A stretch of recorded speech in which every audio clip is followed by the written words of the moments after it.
म्हणून तो ईश्वर त्या अशा ठराविक वेळेला आल्यानंतर त्या माणसाला हळूहळू आपल्यापासून बाजूला करून योग्य घरात त्याला सोडून दिलं आणि परत नवीन खेळणं हातात घेतलं. मांडवून या खेळ अवघा विचार केला, ब्रह्मांडीची रचना दाखविली डोळा.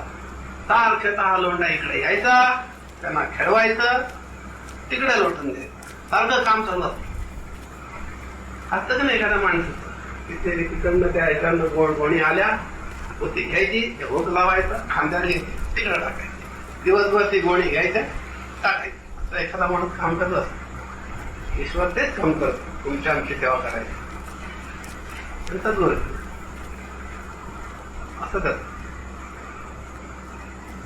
शांत बसलं ना, शांत बसलं.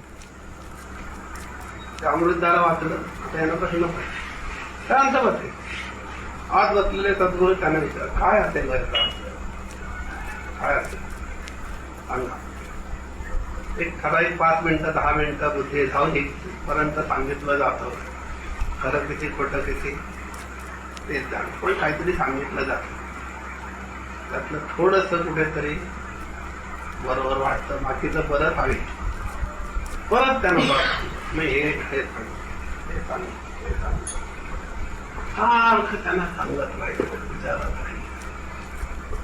जसा तुमचा विचारण्याचा भाव असेल, जशी तुमची विचारण्यातली उत्कटता असेल, एवढी तुम्हाला गोडी असेल, त्या तन्मयतेने ते तुम्हाला सांगत राहतील.